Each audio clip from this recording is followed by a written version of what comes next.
My name is Ray Pavlik. I am an earth science teacher here at CCHS, and on behalf of Superintendent Lori Hunter and co-principals Brian Miller and Katie Starr, I'd like to welcome you to Concord Carlisle High School for this evening's very special presentation on climate change, migration, and racism by climate activist and prolific author Bill McKibben. His book, The End of Nature, had a very profound impact on me as I began my career.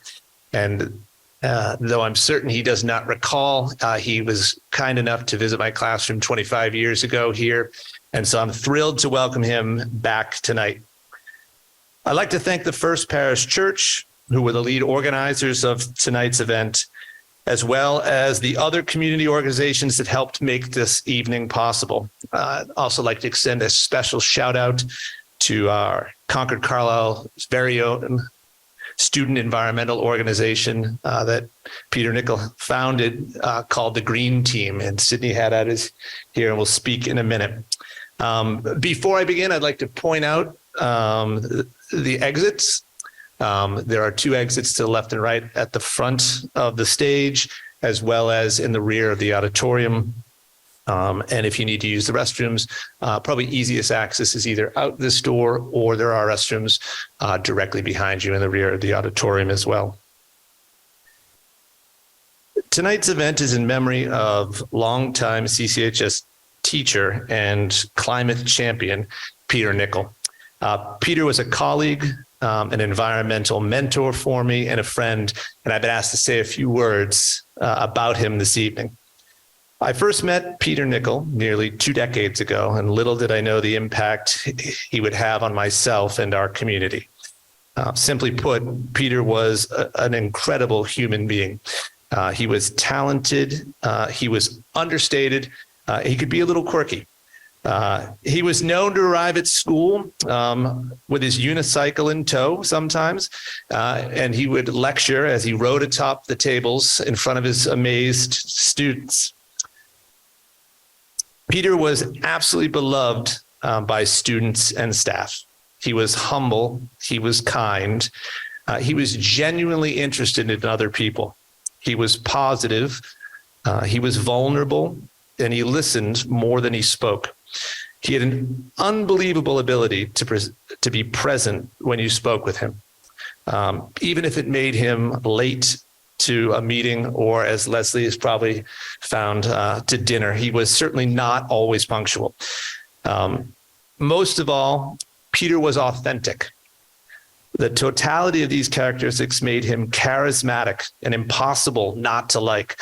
Students, colleagues, friends, and family, we all just felt good being in his presence, enjoying his company and his companionship. Peter absolutely loved the earth. He was fascinated by it and appreciated its beauty and diversity. He believed in the interconnectedness of people and the planet and our shared responsibility to be stewards, to preserve its wonders. And he pursued that end with passion throughout his life. Peter was a giver. He valued being part of a community. He always lived by example and constantly taught us ways to reduce our carbon footprint. Compost, don't drink bottled water, recycle, bike to school, eat local, don't eat as much meat. He was always looking to be more sustainable. And one of my favorite Peter stories that I want to share exemplifies this last point. He arrived to school one morning and we greeted each other as we always did. And I looked up from my grading and noticed that his face was completely covered with little dots of toilet paper, each tinged with a little bit of blood. And I looked up and said in horror, "Peter, oh my God, what happened? Are you okay?" And he said, "Well," and laughed in only the way he could and said, "I've really been thinking about all the waste in those razor blades that we throw away all the time. And I figured maybe I could get out one of those old school razor blades and, the straight edge, the ones with a single blade, and I might have to throw that one away." So during his time at CCHS and as a resident of Concord, his efforts and teaching led to many initiatives. To name a few, Peter was influential in getting water stations placed in all of the schools in our community. And now you see kids walking all with reusable bottles to refill all day. Peter was amongst those who led the charge to make Concord the first community in the United States to ban the sale of bottled water.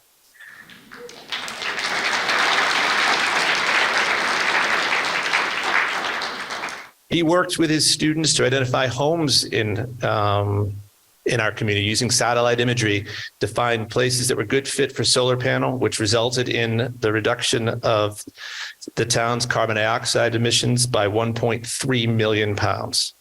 So he was always looking for ways to improve our world. In closing, I'd like to say thank you to the First Parish Church for the opportunity to speak briefly about Peter tonight. Peter would have been so excited for this evening's event. He would have been front and center. So excited to have an opportunity to bring the community together to talk about the issues facing our planet and how together we can solve them. So I would like now to invite up Concord Carlisle Senior and Green Team President, Sydney Haddad.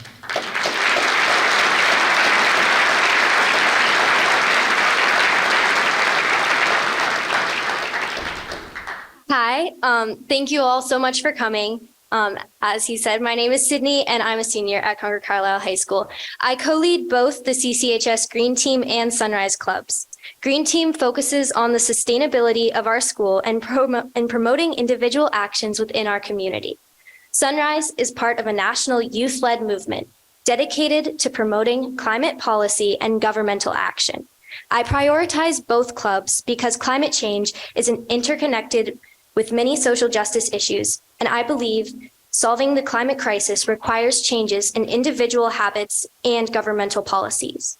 I am honored to present Bill McKibben, who will address the intersections climate change has with migration and racism. His many accomplishments include: he is the Schumann Distinguished Scholar in Environmental Studies at Middlebury College, a prolific author. He has written 20 books. He is a fellow of the American Academy of Arts and Sciences. He has received a Gandhi Peace Prize and a Right Livelihood Award, often referred to as the Alternative Nobel. And fun fact, he even has a woodland gnat named in his honor. Why has he been so successful? Because he knows we are stronger together. Many people write books, but his book, The End of Nature, is regarded as the first book for general audiences about climate change. It was written to bring more people into the movement and translated into 24 languages.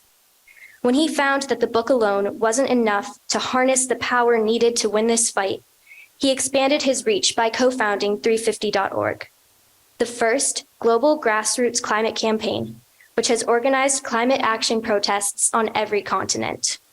He has played a leading role in launching opposition to big oil pipeline projects like Keystone XL. He has expanded his reach even further as the founder of Third Act, which organizes people over the age of 60 on climate justice. Bill McKibben once said, "The most important thing an individual can do is be a little less of an individual and join together with others in movements large enough to make big changes in the basic political or economic ground rules." His role in organizing people, in creating opportunities for them to become educated and involved, is the reason I'm excited to introduce him today as someone who has led the way for climate activists. We are very fortunate to have him with us tonight. Please join me in welcoming author, educator, environmentalist, Bill McKibben.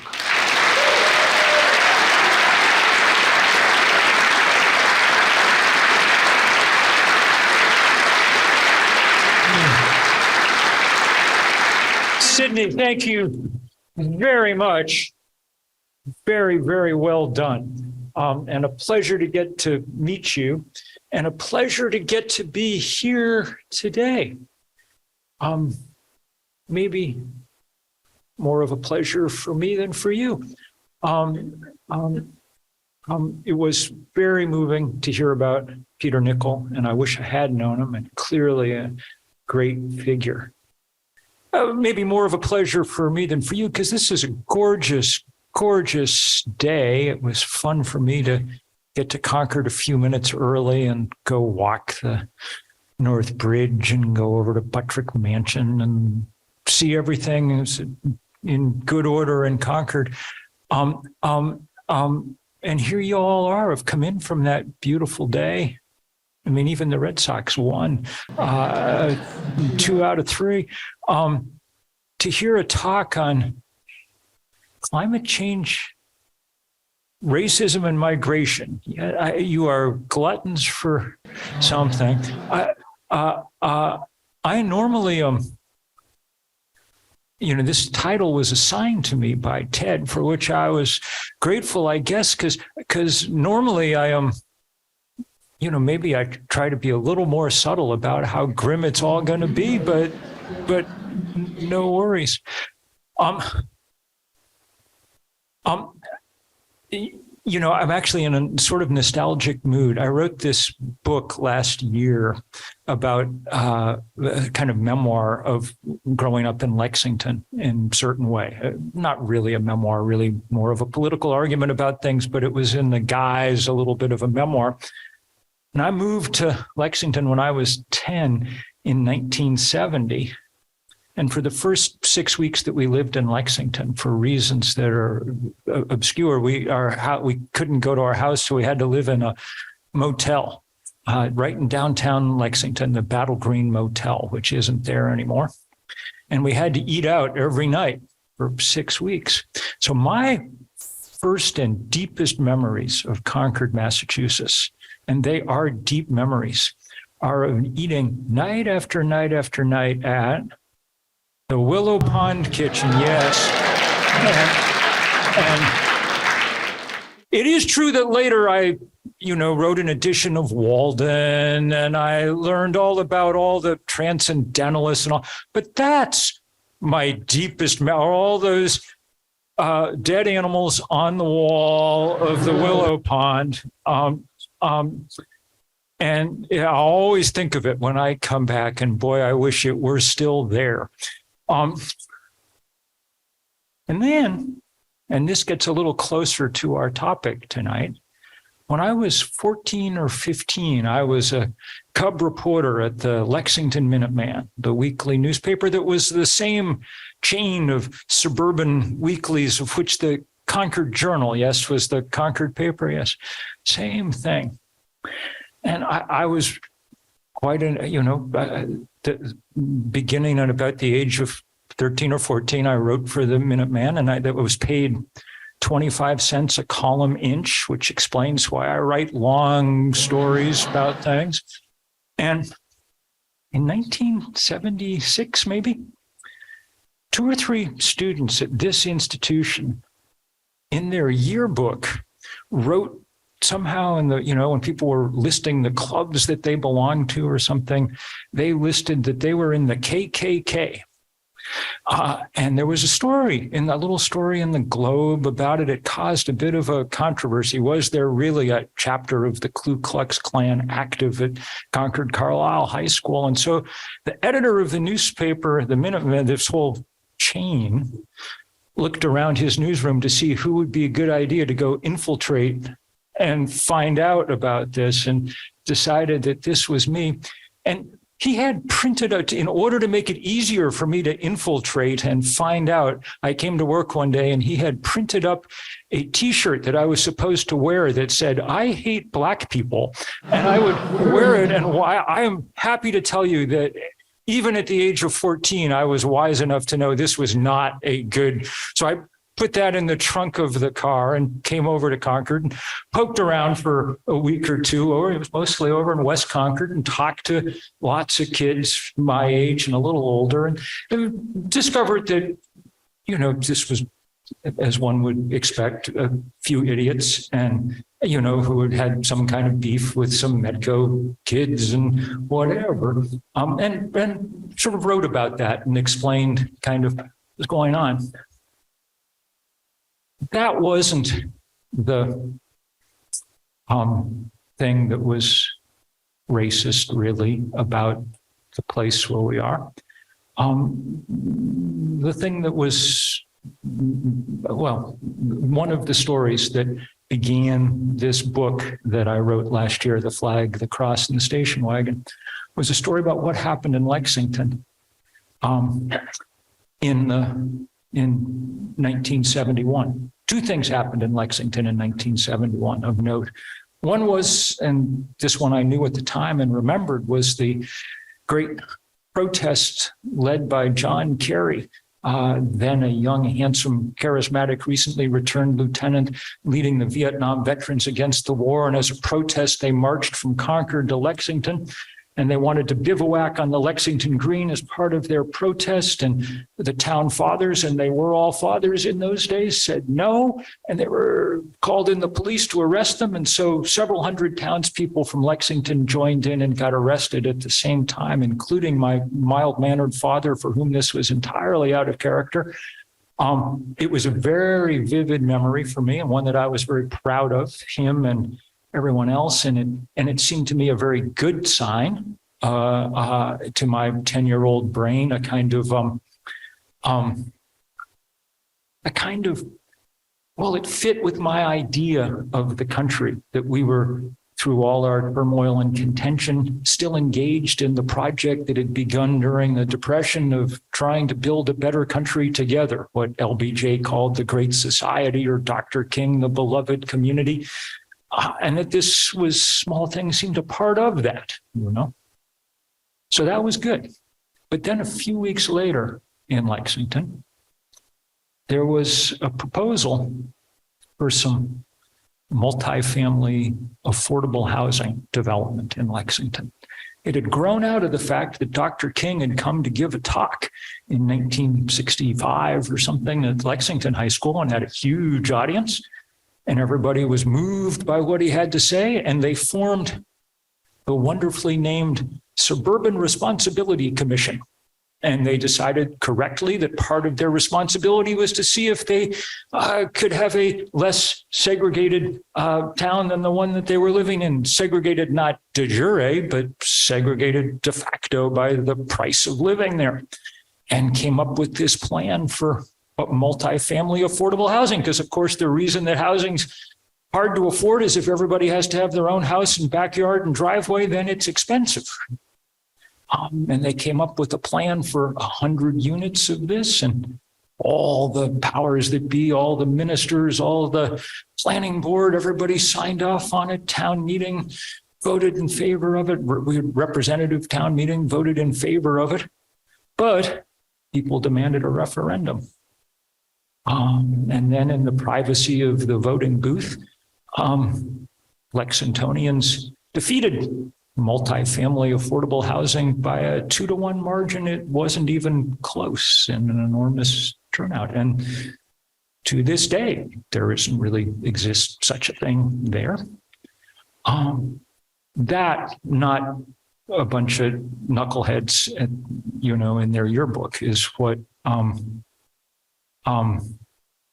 that's what racism looks like when it comes to a place like this. And in a bigger sense, those two incidents for me were hallmarks of the two possible ways of looking at the world around and being an American. And the one was this idea that America was a group project about trying to make things better. And the other was this very privatized idea about property values and so on and so forth. And the 1970s was a kind of tussle between those two ideas, and then one of them won decisively in 1980 when Ronald Reagan carried the presidency on the explicit condemnation of the idea that there should even be such a thing as a kind of group project. Government was the problem, not the solution.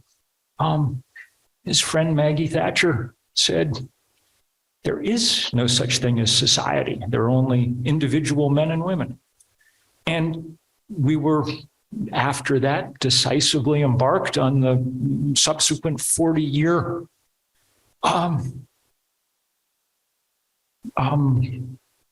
project of pretending that we didn't have to have any responsibility for anything, that markets were going to solve all our problems somehow.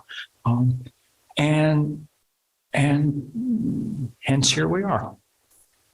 Now, the other thing, of course, that was going on in suburbia at the time was that we didn't quite understand yet what a problem it was. The first truly huge puff of carbon dioxide that we were adding to the atmosphere as we built this new landform entirely dependent on the automobile, consisting of, well, I mean, the post-war American project, the thing on which we spent our treasure, was bigger houses farther apart from each other. And boy, do they get big. I mean, the house that my parents bought in 1970 for $30,000 in Lexington, sort of $200,000 in today's money, sold when it finally sold for the most recently a year or two ago for $1 million. At which point it was immediately, having paid $1 million for it, they immediately tore it down and built a house that looks roughly like a cross between a junior high school and a medium security prison. And there are a large number of these structures around these neighborhoods, I must say. And of course, the business of heating them and cooling them and driving between them has put an extraordinary amount of CO2 into the atmosphere of this planet. Americans make up 3% of the world's population. Americans have put 25% of all the carbon into the Earth's atmosphere. No other country is ever going to come close, including China. And all that carbon, the carbon that poured from the tailpipe of our family's maroon Plymouth Fury when I was getting my learner's permit, is all still up there in the atmosphere, trapping heat, and it'll be there for a long time. And that turns out to be, unintentionally but powerfully, another source of extraordinary harm that cuts across the most vulnerable people on this planet. Most of them poor and black and brown and Asian and young, because that's what most of the planet consists of.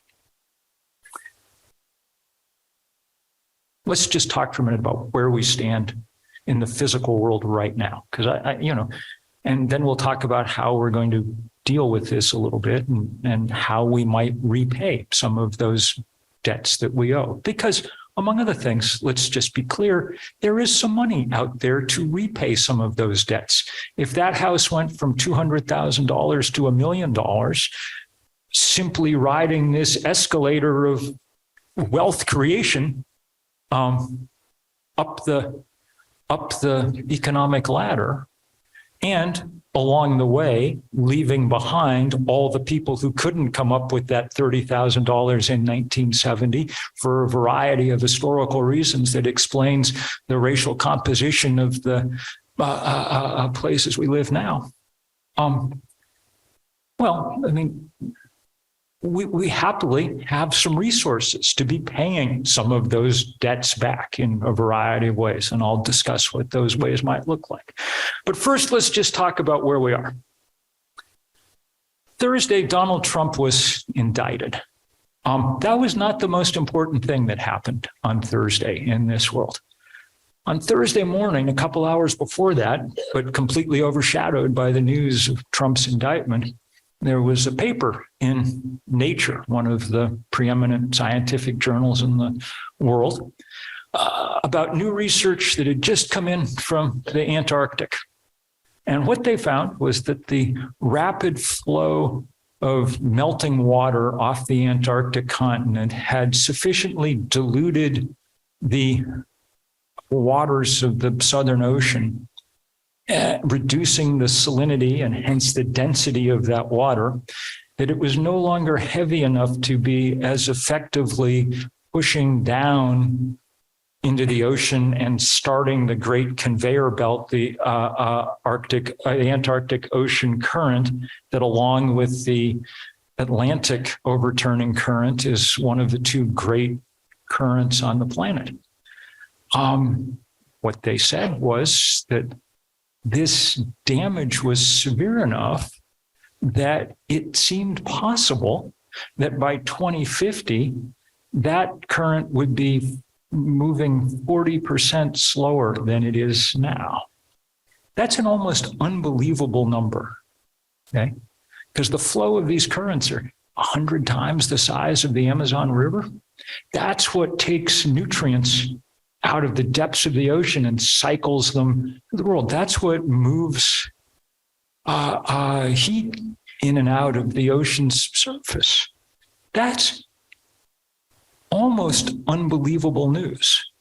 The scientists said, we thought that these things moved in cycles of many thousands of years, but it's moving in a cycle now of 20 years because we have put so much carbon into the atmosphere, trapped so much heat, that we've now begun to affect the most basic things on this planet. Half the sea ice in the Arctic in the summer is gone. That means lots of things. There's no longer that nice white mirror to reflect the sun's rays back out to space. Instead, there's blue water that absorbs it. The temperature differential between the equator and the poles is what drives the jet stream, okay? And now the jet stream gets stuck in strange high amplitude ways that allow the incursion of cold air far south and brutal heat waves up north that exacerbate this melting and contribute to this diminution of these currents. Warm air holds more water vapor than cold, which explains why the hydrological system of the planet's already pretty discombobulated. In arid areas, we get these rapid evaporation and hence drought and then fire. And now we see fire on a scale we've never seen it before on this planet and in places we've never seen it before. Once that water is up in the air, it's going to come down. And now it comes down in deluge like we've never seen it before. The easiest people in the world to convince about climate change and its dangers are people who run public works departments in New England, because they've spent the last 15 years pulling out 12 and 14-inch culverts and putting in 18 and 20-inch culverts, because the old book doesn't work anymore. But for the moment anyway, we can afford to do that. In Pakistan last autumn, it began raining and it just did not stop. I mean, it was the biggest rainstorm since Noah. There were parts of Sindh and Balochistan that got 800% of their annual rainfall in 3 weeks. There's not a place in the world that can cope with that. Much of the architecture in that part of the world is mud houses. It's a very good building material. It's worked fine for great periods of time, but if it just pours rain for every day for 3 weeks, people's houses just literally melted away. 33 million people were displaced by that flooding. That's as if everybody from Boston to Baltimore had to get up out of their homes and leave. Okay? There's still big parts of Pakistan that are hard to inhabit. And 180 million people who live in Pakistan have contributed well less than 1% of all the carbon in the atmosphere. So you want to talk a little bit about other kinds of racism. There you go. And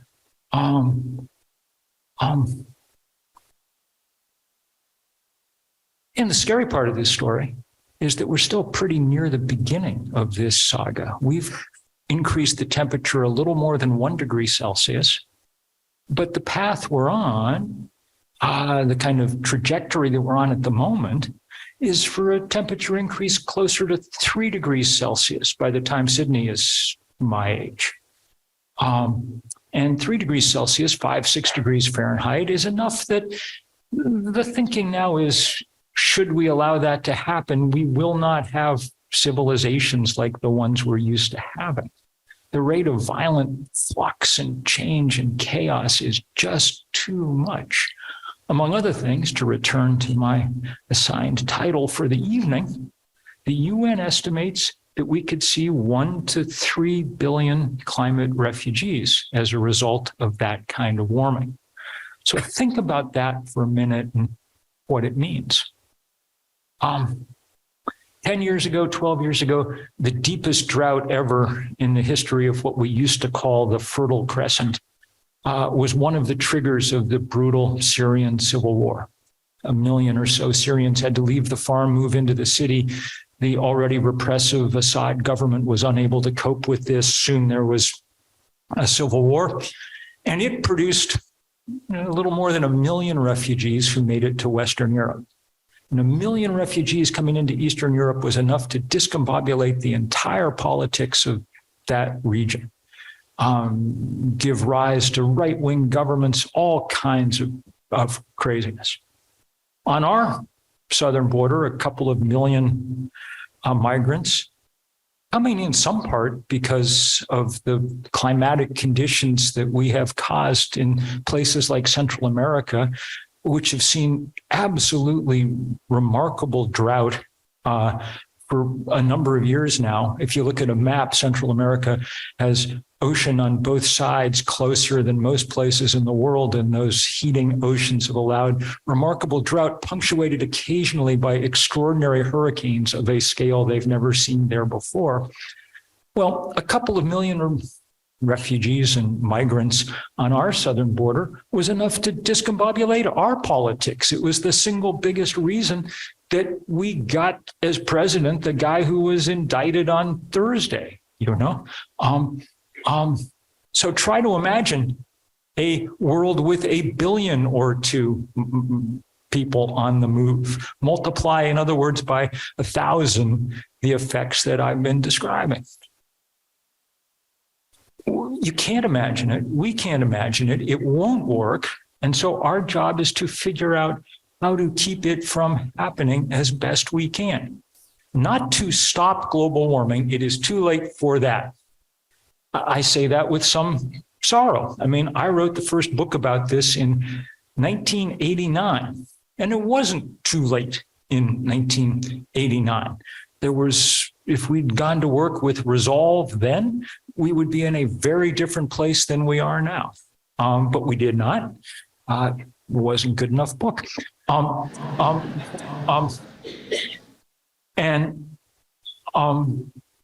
And so, we deal with the hand that we have been dealt.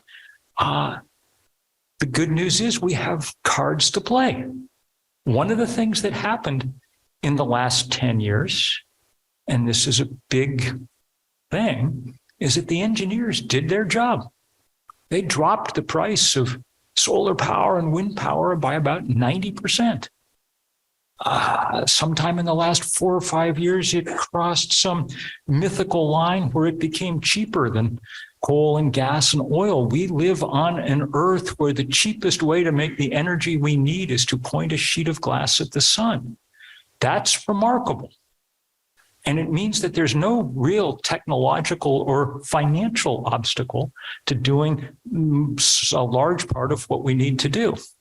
But that does not mean that we will do it, not in the time that we have, because inertia is always a force in human affairs and it takes a shove, but more in this case because of toxic vested interest that over and over and over again gets in the way. For 30 years, the fossil fuel industry lied outright about the existence of climate change, though we know by now from great investigative reporting that they knew everything there was to know about it back in the 1980s when I was writing my book.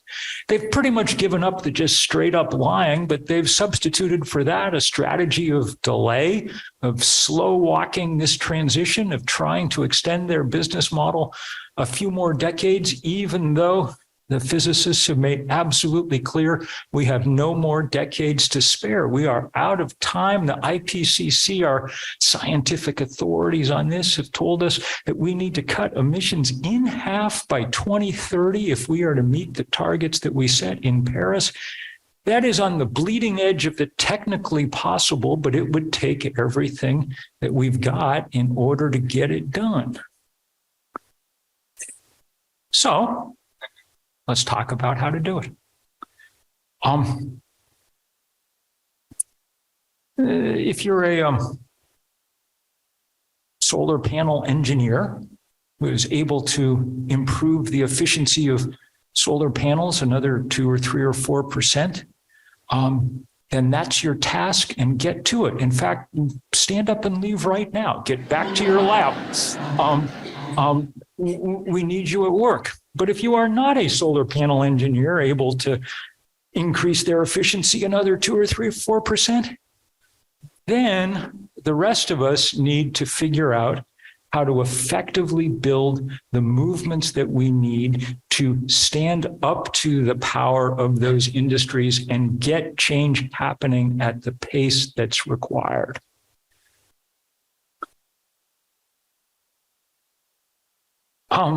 That's what I've spent much of my life doing, not because I like doing it particularly. I'm a writer by trade, which means basically I'm an introvert, and it means that much as I enjoy being with you, I'd rather be home typing. You know, that's sort of my thing. But at some point, and it took me a little too long to figure this out, it became clear to me that writing more books was not going to be the thing that moved the needle here. We'd already won the argument about climate change. It was utterly clear what was going on. We were just losing the fight, because the fight wasn't about data and reason and evidence. The fight was about what fights are always about: money and power. And we had to, if we're never going to have enough money to stand up to Exxon, so we're going to need people to do it. We started organizing. When I say we, mostly young people started organizing. I formed 350.org. I was in my 40s, but the 7 people I worked with were all college students. That was 15 years ago, and that was the first iteration of a kind of global climate campaign. And we've organized, we think, about 20,000 demonstrations in every country on earth except North Korea. And then we helped launch this fight about the Keystone Pipeline, which became the first big defeat for big oil, thanks to everybody who's helped with that. And then we launched this big campaign for fossil fuel divestment to get people to institutions to sell their stock in coal and gas and oil. And that was pretty successful too. We're at $40 trillion now in portfolios and endowments that have divested. By some measures, it's the biggest anti-corporate campaign in history, and it's had its effect, though not enough.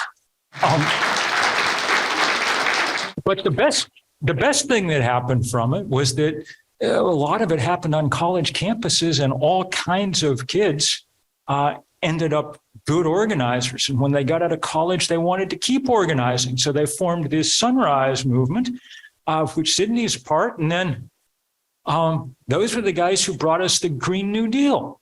And the Green New Deal is the reason we finally got this Inflation Reduction Act last summer. That was where the original energy came from. And it was filled with all the painful lessons about what happens in our political system. They began by asking for $30 trillion, which would be a reasonable sum to be working with. By the time it had gone through Congress and Joe Manchin and everything else, it was down to $300 billion, which is still a lot of money, far more than we've ever, but it does indicate that you should ask always for 100 times more than you think you're going to get in the end to bargain down. And then, of course, all the other young people, that even younger people, the high school and junior high school students, exemplified by Greta Thunberg, who's one of my favorite people in the world. There's nobody I like working with more. She's a master of the politics of gesture and a great soul and good fun, but she would be the first to say there are 10,000 Gretas around the planet, and there really are. You met one earlier this evening, and they have 10 million followers around this planet. That's how many kids were out on school strike in September of 2019. So that's good to see, really good to see.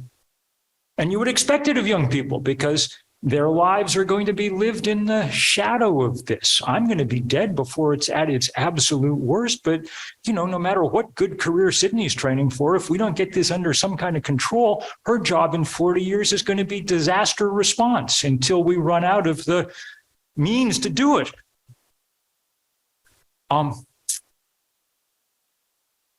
So the kids are all right.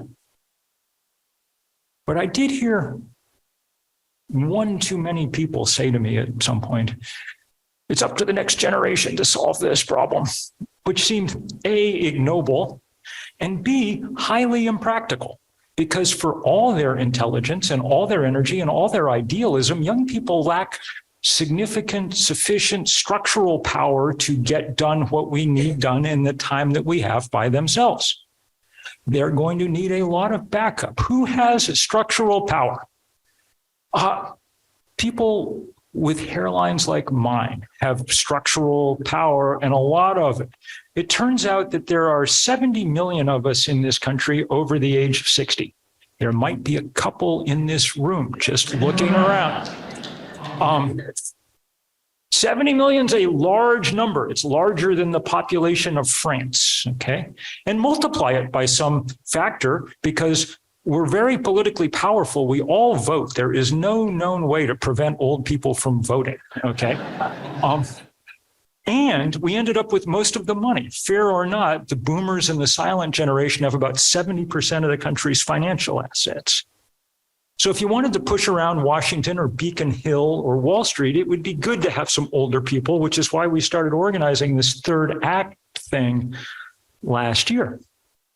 And it's been great. It's grown like topsy. The conventional wisdom is that, and the reason that no one tried to do it for a long time is that people become more conservative as they age. And there's a certain amount of data for that, but not so much, especially, I think, for this generation of older people.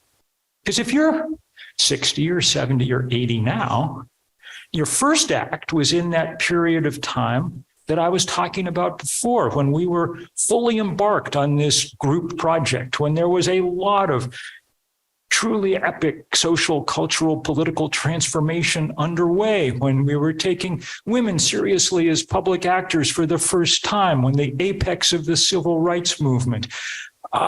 There's probably people in this room who marched on the first Earth Day in 1970 because 20 million Americans, 10% of the country, was out in the streets then, and most of them were young.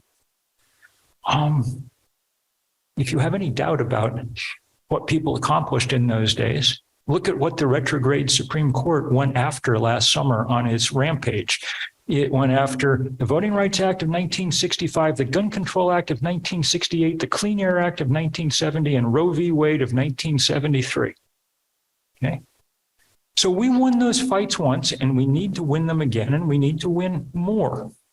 We need to secure some kind of world that we won't be completely ashamed to leave behind. We need to protect both the climate, and the political climate. Because at the moment, we're leaving behind a planet with melting poles and a country where people invade the Capitol and kill police officers in order to stop the counting of votes. That's the world that we're poised to leave behind. So the organizing's been really fun because people are completely into it and engaged. And we've got tens of thousands of volunteers, and they're forming working groups all over the place. The Massachusetts working group officially launches in May. Go to thirdact.org and sign up. Last year, in the elections, we were doing lots of work around stopping racialized voter suppression and registering young voters and on. And it was really fun. One of the best things we did was this project called Senior to Senior, where older people were writing high school seniors at their graduation to congratulate them and then to urge them to register by talking about why voting had been important in their lives. Only about 10% of high school seniors managed to vote in their first election. So that was really fun. It was fun for the people doing the writing. And it turns out if you're 18, because we heard from a lot of kids or 17 or 18, there's a reasonable chance almost no one's ever written you a letter in your life. Okay. And you know, you've gotten 73 million Snapchats, but an actual letter arriving on paper is a somewhat significant occurrence. It's a kind of superpower possessed by those of us of a certain age who had to take penmanship when we were in school long ago. And this year, we've been in the brief interregnum that they now allow us between elections, all too brief. We've been doing our best to take on some of the forces, really deep forces around climate change. We've been focused this year because we don't think that Kevin McCarthy is likely to let Congress do much more on climate change in the coming years. Been focused on the other lever big enough to be worth pulling, the one marked money or finance, and particularly on the four big banks, Chase, Citi, Wells Fargo, Bank of America, which I see as the taken over the most beautiful building there in the center of Concord, who also turn out to be the four biggest lenders to the fossil fuel industry in the world, by far. And the cash in those places translates directly into carbon. We finally, as of last year, have really good data to explain how much. If you have 125 grand in the bank, it's in the mainstream banking system like that, it produces more carbon as it's lent out for pipelines and frack wells than all the cooking, flying, heating, driving, cooling the average American does in the course of a year. Got $5,000 in the bank, it's producing more carbon than flying back and forth across the country. Okay, so this is a serious problem, and we've been taking it on as directly as we could. Probably a few of you here last week helped in this big day of action we had across the country, where we had 100 and some demonstrations all over the country outside those banks demanding that they change. It was I've done a lot of these sort of big days of action. This was one of the most beautiful and fun. And boy, did we lean into the whole we're old thing. In DC, where I was, we blockaded all four banks, closed them down for the day with people in rocking chairs outside all the doors. It was by far the most comfortable sit-in I've ever taken place in. It was a good deal of fun. And, you know, it got great coverage in the Times and the Post and NPR. And within a day or two, we'd heard from the senior management teams at a couple of these banks. They're not going to concede anytime soon. These guys are, you know, much wealthier than God. They're this is the capital in capitalism. So it'll take a while, but it's important work. And all of it's about moving us as fast as we can in the right direction and slowing the drift in the bad direction. I've rattled on here longer than I should have. So let me try to come to some kind of conclusion of some kind. The conclusion isn't necessarily an overpoweringly happy one. We do not know if we're going to win this fight, which is kind of new for fights, you know. Because most political fights don't really come with a time limit.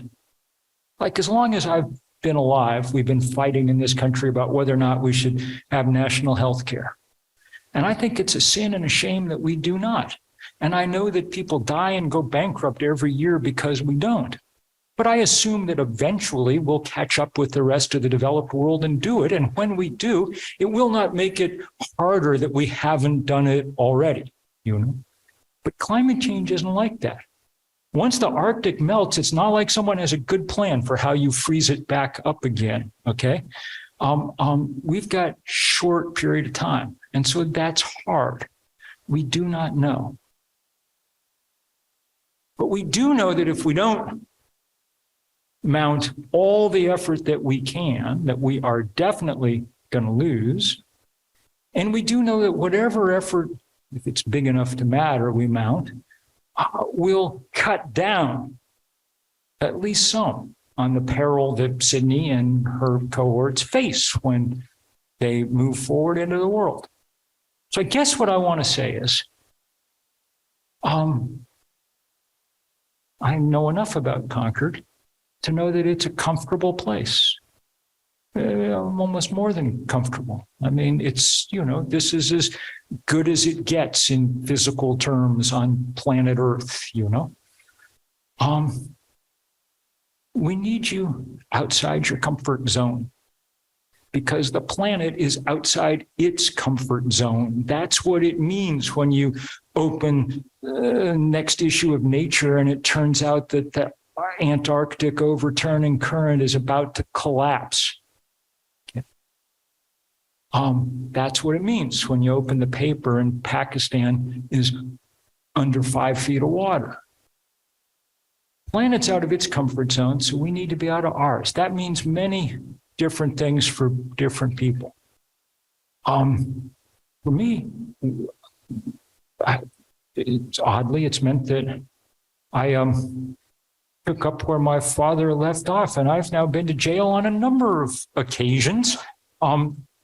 It's never fun, but it's not the end of the world. The end of the world is the end of the world. That's why we do this. I'm not saying that's what you have to do, although I will say that it does strike me as a thing that older people in particular should think about once in a while. I organized the first big civil disobedience action around the Keystone Pipeline in Washington in the summer of 2011, which turned into the biggest civil disobedience action about anything in this country for a long time. 1,200 and some people went to jail. When I wrote the letter asking people to come, I said, I actually don't think young people should have to be the cannon fodder here. They do most of the work in this, but if you're 19, it's possible an arrest record is not the best thing for your resume. One of the few unmixed blessings of growing older is, past a certain point, what the hell are they going to do to you?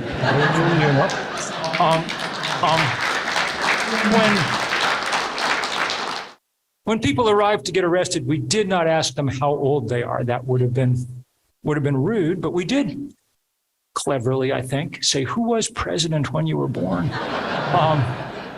And the two biggest cohorts were from the FDR and the Truman administrations. And the good thing about that was that the young people who were there got to see their elders acting in the way that we need elders acting in a working civilization.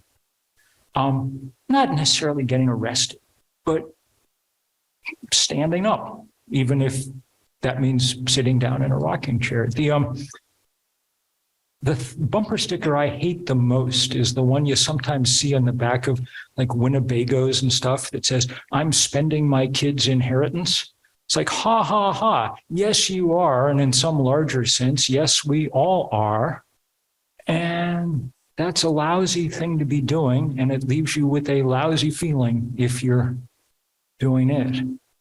So our job is to protect our kids' inheritance. And really just to stand up behind them in the work that they are doing. We did one of these bank protests earlier in the year in Brooklyn, and we had a big march between all the different banks, and there were lots and lots of high school kids there because high school kids are always there. They get it. And they, of course, were somewhat sprier, so they were out at the head of the march. But behind them, there was a big group of us from Third Act with a big banner that said, fossils against fossil fuels. So do it in the right spirit. You don't have to be the boss of everything, but you can be a huge part of the work that needs doing. Because we do have straight up serious debts that need paying off. That's part of what it means to be, who the people are in this audience tonight. And I don't say that to make people feel guilty or whatever else. That's just reality. There is a debt owed, and we have some ways to try to pay it. So let's get after it. Thank you all very much.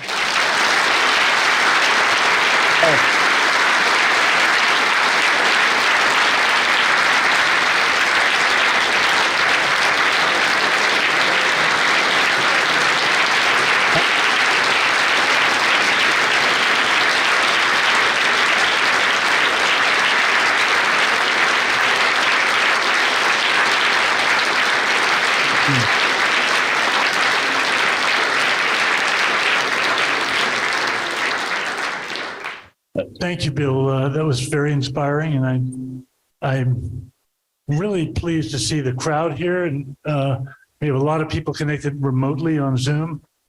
And I hope you'll have some time to answer a few questions. Sure. I'm Brad Hubbard Nelson from First Parish and Concord's Climate Action Committee. And it's just a real pleasure to have you here. I wanted to thank the Concord Public Schools and the First Parish, and also a bunch of the co-sponsoring organizations that helped us out. And I want you all to keep an eye out for an email. We're going to send some follow-up, because getting you connected with people working on this stuff is not hard, and it's can be very meaningful and joyful work. And there's a lot to do, as Bill said. We're going to have time, like 20 minutes, maybe? Absolutely. So we have time for not so many questions. We have a microphone in each aisle. If you happen to be in the cafeteria, I don't know how many people are out there, you could write a question down. Okay, good. And then Sydney can pick questions out of the chat. I'll ask you one. Just what keeps you optimistic when you wake up in the morning each day? So, I'm not always optimistic. I mean, the first book I wrote about this back in 1989 had the cheerful title, The End of Nature. Okay. And truthfully, the saddest part of that book was nothing that's happened since is news. I mean, we knew pretty much everything that was going to happen, and it's happened somewhat ahead of schedule, but pretty much as predicted. So, but the things that keep me, I don't even try to figure out in any given day whether I'm optimistic or pessimistic. The thing that keeps me going is the fact that so many people have rallied in so many places to build a movement to try to do something about this. By some measures, it's probably the largest movement that there's been on the planet, which is good because it's the biggest problem there's ever been on the planet, and by an order or two of magnitude. So that's really good. And we will, we will eventually win. I mean, solar power, wind power, cheap, people like it. 40 years from now, that's what we're going to run the planet on. The problem is the eventual. If it takes 40 or 50 years to get there, then the planet that runs on solar power and wind power is a broken planet. So the job is to catalyze that reaction to make it happen fast enough to matter. And so to me, that's the line between pessimism and optimism. Is just how fast we're moving relative to how fast the physics is moving. And we don't have time to waste, and when we do waste time, it just kills me.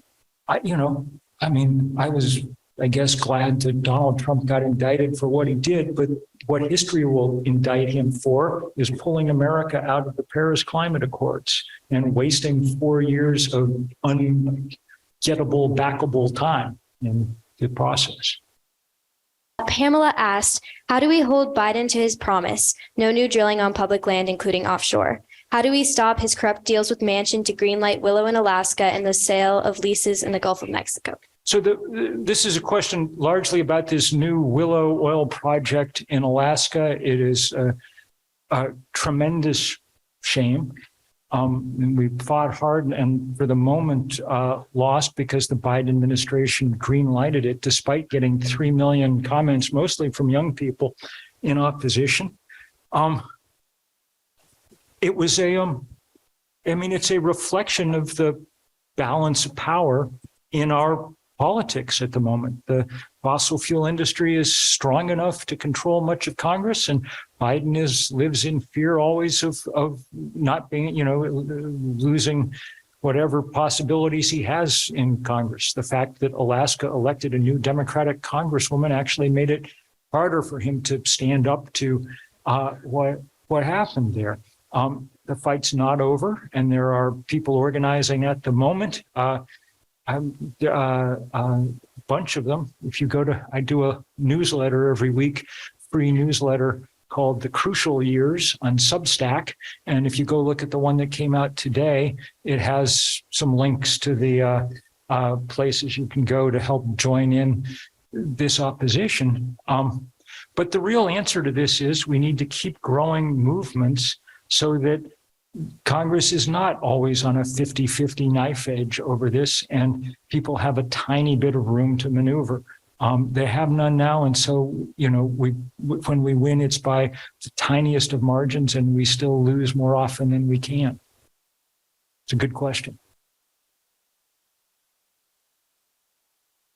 Hi, just wondering what you think about fusion energy, and can it happen soon enough? And in the meantime, should we be supporting nuclear energy?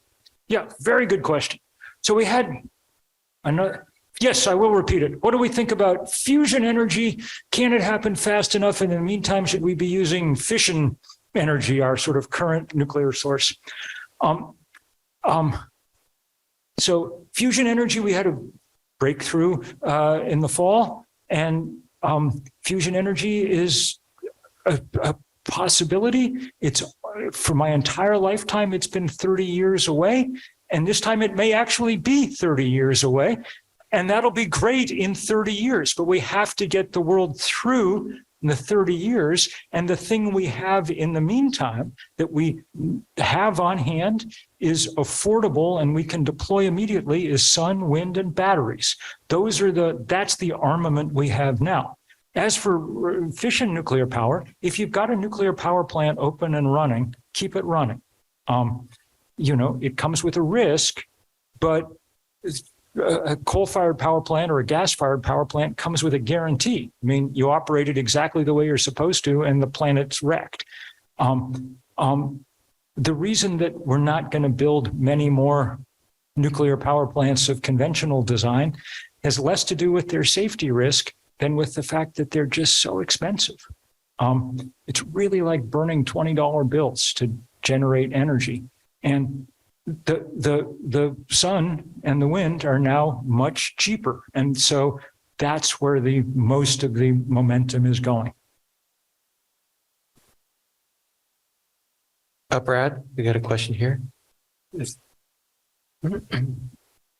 Would you speak to the impact of our ever increasing world population on climate change? Sure. And this actually, I'm glad you asked the question because it lets me be a little optimistic here. Population is one of those trends where people have done a pretty good job of figuring things out. 30 or 40 years ago, when people were writing books with titles like The Population Bomb and things like that, we thought that this was, doom for sure. And we were all going to have to, live on 2 square meters of the earth and on and on and on. In those days, the average woman on this planet was having 6 children in their lifetime. Now that number is 2.3 and continuing to fall. That's a pretty remarkable change in a pretty short period of time. And that number excludes what happened in China, where they forced people to have fewer children.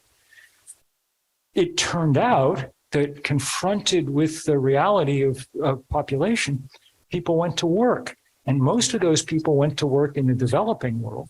And what they discovered, and it was beautiful, was that if you educated and empowered women to one degree or another, fertility fell like a rock. Most people don't want to have 6 children if they have a choice in the matter, And so it was remarkable. Now, the population is continuing to increase, and it will continue to increase for another 20, 25 years, maybe. There's some demographic momentum in there, just because of people coming into their childbearing years. But most of that increase it's not the thing that's driving climate change, because almost all that increase is coming in the poorest parts of the world where energy use is so low. I mean, we forget how big this gulf is. The average American family uses more energy between the stroke of midnight on New Year's Eve and dinner on January 2nd than the average Tanzanian family uses all year. Okay. So the number of Tanzanians when it comes to climate change is a rounding error in the stakes. Most of the increase in energy use is coming from places with stable populations, think China, who are starting to try to live at an American scale of consumerism. It's not at all clear that the planet can tolerate one continent living like Americans, but it definitely can't tolerate everyone living like. So the question becomes, how do you break, what is the equivalent of female education and empowerment that broke that fertility cycle? What breaks that consumption and growth cycle and stuff? We don't really know. We think that it probably, things like a serious price on carbon would be a big help, and all the other things that are hard to do, but that we will eventually get to if we build movements strong enough to keep demanding action. But that isn't, maybe the one good sign of a place where human beings perceived a pending threat and figured out some remarkable things to do about it.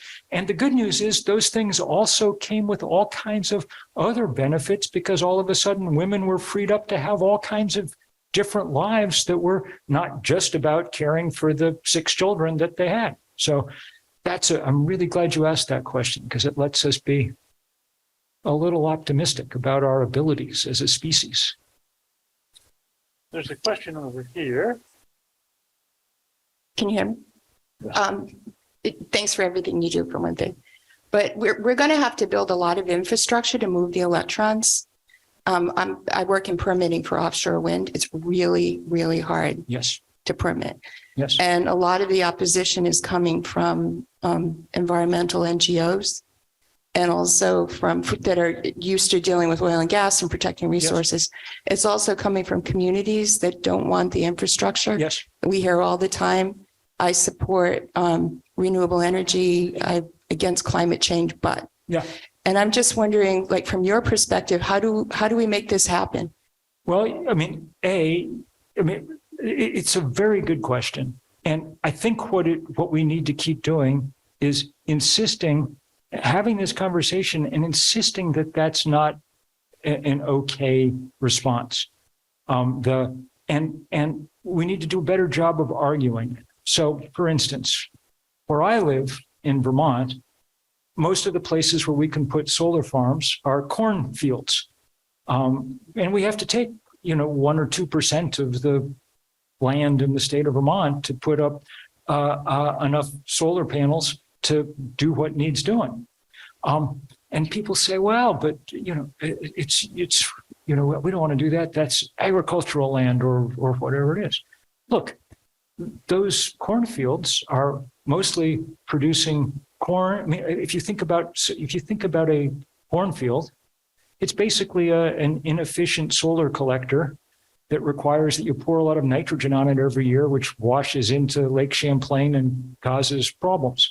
And it's producing a crop that we actually don't need. It gets fed to cows for milk, and we have way more milk than we know what to do with. The crop that we do need is electrons, because we use a ton of them. And putting solar panels on those fields, actually, if you think about it, it's kind of a way of protecting those fields for the time being. 25 years from now, when we build the fusion reactors, then we may be able to take them down, at which point that soil will have had some time to recover. And in the meantime, we're learning how to graze animals in between the solar panels and grow some crops in their shade, and on and on and on. But it does take a new aesthetic, and it takes a new aesthetic offshore too. It's absurd that people, including Bobby Kennedy and others, refused to let solar panels be built in Cape Cod Sound because they didn't want to look at them. That's not okay. We need to be able to look at a wind turbine and say that's the breeze made visible. And that's a sign of people beginning to take responsibility for their own energy instead of exacting the costs on people who live on mountaintops in West Virginia or people who live on floodplains in Pakistan, you know? So there's no simple, easy way around it. To win those fights, you have to make the argument and push hard.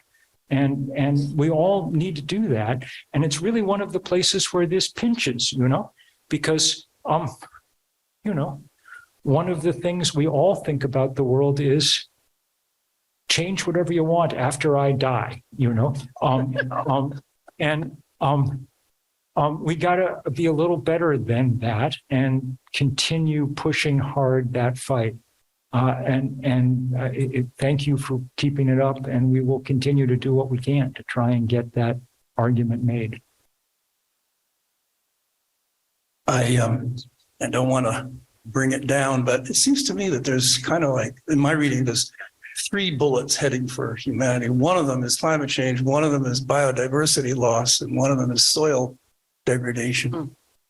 Do you know of any organization or view that is taking those on together? Yeah, the question is, what's taking on sort of all our things at once: soil, biodiversity, climate change? I mean, to some degree, people are combining their efforts on these things, but you're right. There's a certain amount of triage going on, and that's one of the bad things about the moment, but it goes right with what we were sort of just describing. Like, we have to triage to some degree our sense of scenery in order to deal. And the reason that climate change has emerged as the most important is because we understand that that's the single biggest driver of what happens on the Earth.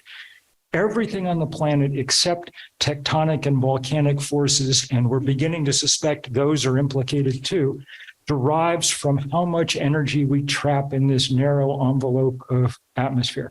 There have been 5 mass extinctions in the planet's history, and all of them have been associated with dramatic fluctuations in atmospheric greenhouse gas concentrations that played havoc with temperature. It's the ultimate regulator of what happens here, that energy on the planet's surface. So that's why people are taking it as the most important thing. But I think the good news is that the kind of step back that's represented, say, by softer forms of energy, allows for a lot of these things to begin being addressed in better ways. One of the good effects of, we were sort of hinting at it earlier, of relying on sun and wind for energy, which we need to do for carbon terms, is that it also rebalances power in our society to one degree or another, and tends towards a small d democracy, a more localized world. And as we do those things, it gets easier to fight some of the other fights that we have to fight too. So if you look around the world for something that subverts some of the power imbalances in our society, a top way to do that is to make this move that we've got to make anyway. Okay, my question was about climate justice, and you talked a lot about the geographic maybe disparity that we in the West and we in our wonderful country are the ones that use the energy, but the people in Indonesia and developing countries, especially kids, are the ones that suffer. So I wonder if you have a view toward climate reparations and how that might, where you think that is now, and what do you think the politics around having that happen are? So this is This is a good question, and it may actually be a good question to end on because I can tell people want to leave. And I don't blame them because this, at a certain point, it's just hard to just kind of bear with this all the time. And this gets very much to the thing that sort of the title of this talk tonight. So last year in Egypt at the big climate talks, they finally adopted a loss and damage fund that's supposed to compensate the global South for the damage done to it. There's not enough money in the world to compensate for that damage, really. Like, literally, if you had to figure out some way to build a system of dikes to protect Bangladesh, it would take all the money and all the concrete and all that, how do you compensate Sudan and Somalia? They've gone through 5 rainy seasons now with no rain. There's tens of millions of people who are on the edge of starvation.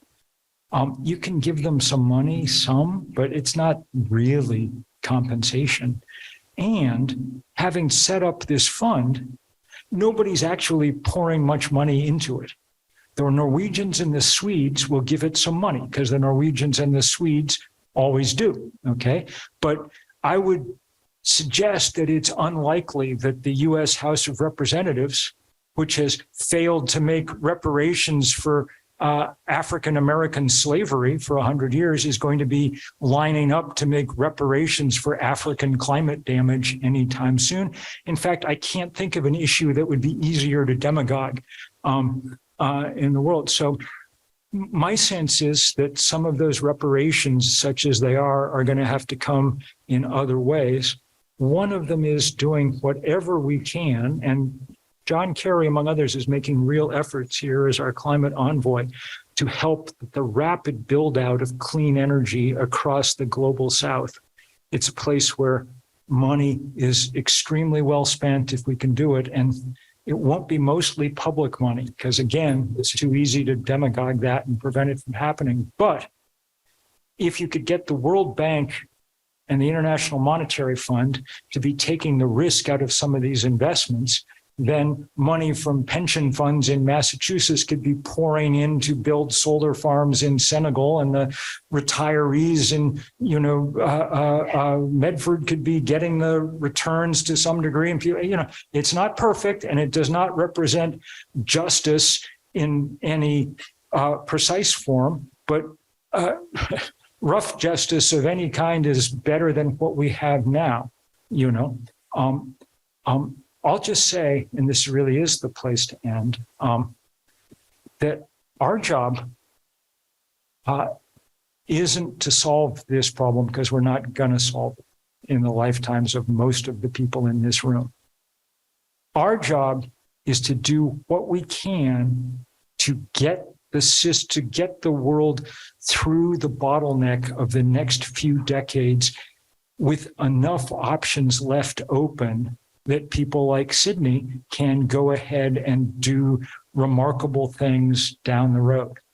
That's all that we can do, and it's the thing that we have to do, to figure out how to make sufficient change now to allow the planet to stumble through a few more decades, more or less on its feet, so that the people who come after us have some choices left to them, some ability to determine their future. Because if we don't make those big changes now, their destinies are locked in all kinds of ways. And that would be the cruelest gift. It would be a magnificent gift, and one well worth everybody's effort and sacrifice and going outside your comfort zone to be able to deliver possibility to the future, because it's possibility that we are robbing right now.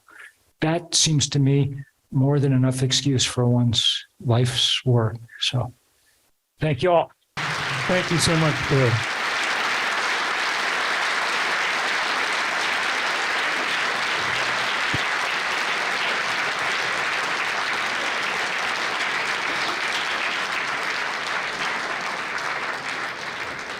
Over